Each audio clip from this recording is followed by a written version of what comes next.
America के साथ trade deal होने के बाद विश्व को और भरोसा हो गया कि जो स्थिरता की एहसास हो रहा था, अब गति का भी एहसास होने लगा है। अब विश्व के लिए शुभ संकेत। आदरणीय सभापति जी, इसका सबसे बड़ा लाभ हमारे देश के नौजवानों को होगा।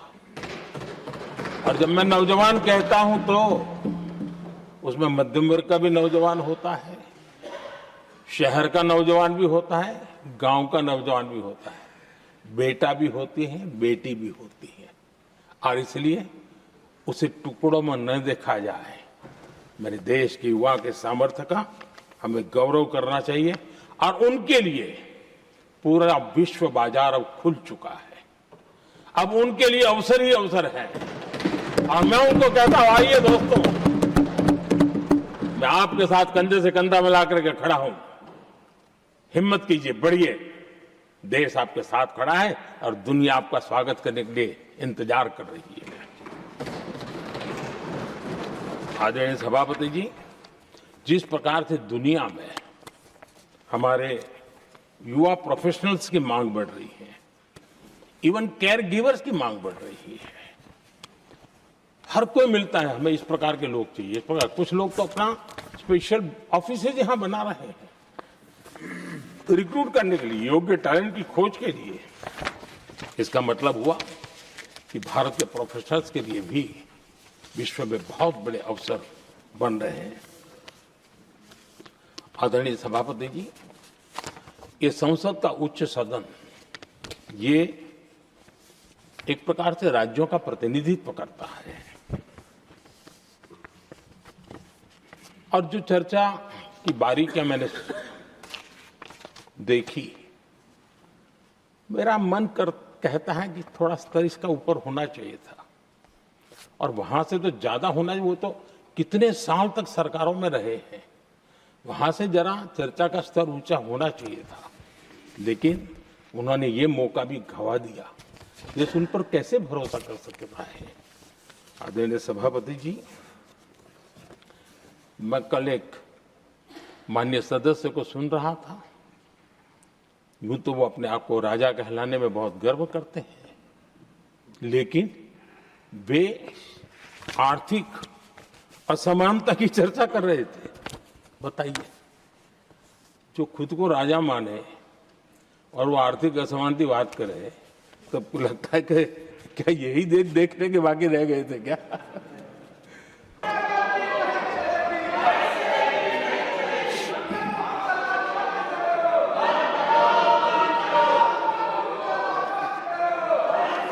आदरणीय सभापति जी, वर्तमान में अगर हम देखें तो भारत के भाग्य के अनेक सुयोग एक साथ हमें नसीब हुए। ये अपने आप में बहुत ही उत्तम संयोग है, ऐसा मैं मानता हूं। सबसे बड़ी बात है, विश्व के समृद्ध से समृद्ध देश भी बुजुर्ग होते जा रहे हैं। आदरणीय सभापति जी, कल जो घटना घटी, इसी सदन के एक माननीय सांसद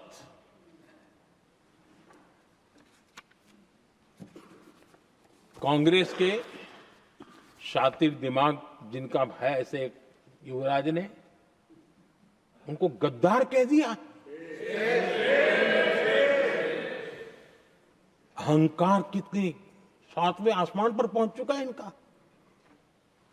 और कांग्रेस को छोड़कर के कितने ही लोग निकले हैं, कांग्रेस के कितने टुकड़े हुए हैं, कई लोग दूसरे दलों में गए हैं, लेकिन औरों को तो किसी को गद्दार नहीं कहा उन्होंने। लेकिन कल सांसद को गद्दार इसलिए कहा क्योंकि वो सिख थे। ये सिखों का अपमान था, ये गुरुओं का अपमान था। और कांग्रेस के अंदर जो कूट कूट करके सिखों के प्रति नफरत भरी पड़ी है ना, उसका वो अभिव्यक्ति थी। और इसी सदन के माननीय सांसद है वो, और उनको जरा भी दर्द नहीं, वरना आज खड़े होकर के कह सकते थे कि कल जो हुआ इसी सांसद की गरिमा के अनुरूप नहीं था, हमें खेद है, एक शब्द तो बोल लेते। लेकिन सिखों के प्रति उनके मन में जो नफरत भरी पड़ी है, और इसी के कारण उन्होंने कल, और जिसका परिवार देश के लिए शहादत देने वाला परिवार के वो सदस्य है, उन्हें अपने राजनीतिक विचारों में परिवर्तन किया, इसलिए गद्दार हो गए। और एक गद्दार शब्द छोटा नहीं है। मेरे देशवासी को कोई गद्दार कहे, ये कैसे देश सहन करेगा? और वो भी एक सिख है इसलिए गद्दार कहना बहुत दुर्भाग्य की बात है। और ऐसे लोग कांग्रेस को नहीं डुबाएंगे तो क्या करेंगे? अनेक देशों के साथ आज Bharat future ready trade deals कर रहा है। पिछले कुछ ही समय में दुनिया के महत्वपूर्ण 9 बड़े देशों के साथ 9 बड़े हमारे ट्रेड डील हुए हैं, और उसमें मदर ऑफ ऑल डील एक साथ 27 देशों के साथ, यूरोपियन यूनियन के साथ।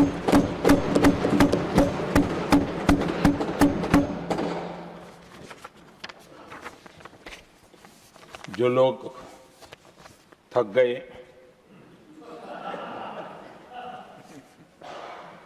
बेचारे चले गए,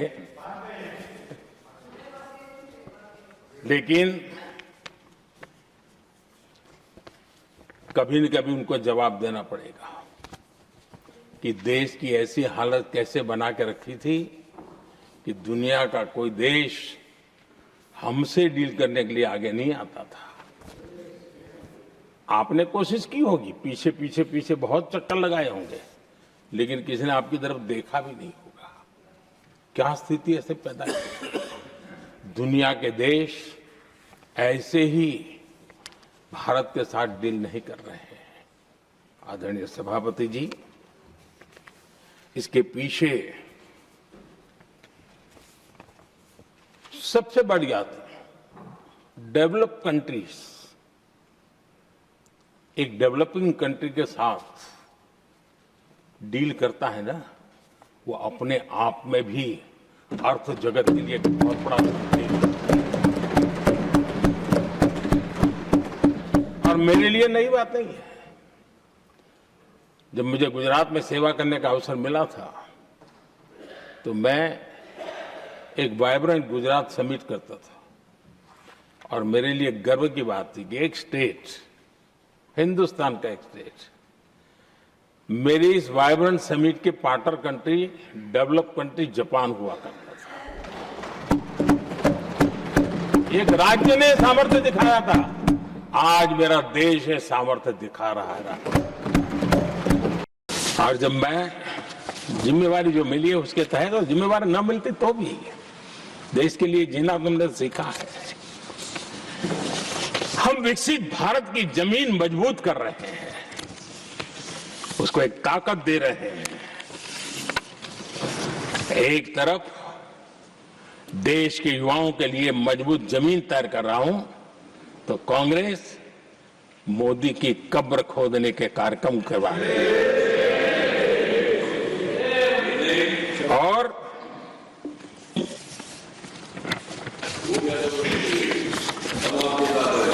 मोहब्बत की दुकान खोलने वाले मोदी तेरी कब्र खुदेगी के नारे लगा रहे हैं जी।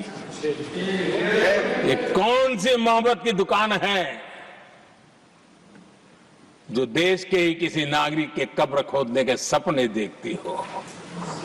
ये कौन सा संविधान से उन्होंने सीखा है जो देश के ही किसी नागरिक के कब्र खोदने की बात करते हो? क्या ये संविधान का अपमान नहीं है? क्या ये मानवता का अपमान नहीं है? क्या ये सार्वजनिक जीवन की मर्यादाओं का अपमान नहीं है? और उनको इसका कोई खेद नहीं है। अगर इसके बाद क्या बयान देंगे, बयान देखो, प्रधानमंत्री राज्यसभा में भी रो रहा था।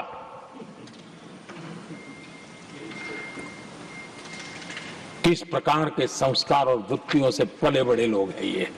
पिछले 25 साल से संसद का एक भी सत्र ऐसा नहीं गया, मोदी संसद का सदस्य नहीं था, एक भी सत्र ऐसा नहीं गया जिसमें इस सदन के अंदर मोदी को गाली देने का काम न किया हो इन लोगों ने। 25 साल। और मुझे किसी ने पूछा था, मोदी जी आपके स्वास्थ्य का क्या राज है? मैंने कहा, मैं डेली 2 किलो गाली खाता हूं। नेहरू जी ने देश के साथ बहुत बड़ा अन्याय किया था, सिंधु जल समझौता करके। उस सिंधु जल समझौते को हमने एबेंस में डाल दिया। क्या इसलिए आप मोदी की कब्र खोदने के नारे लगा रहे हो? आदरणीय सभापति जी, कांग्रेस की परेशानी कुछ और है। ये पचा नहीं पा रहे कि मोदी यहां तक पहुंचा कैसे, और उनकी परेशानी बढ़ती जा रही है कि भाई पहुंचा तो पहुंचा, लेकिन अब तक टिका क्यों है? और इसलिए वे एक ही रास्ता उनके लिए बचा हुआ लग रहा है कि मोदी तेरी कब्र खुदेगी।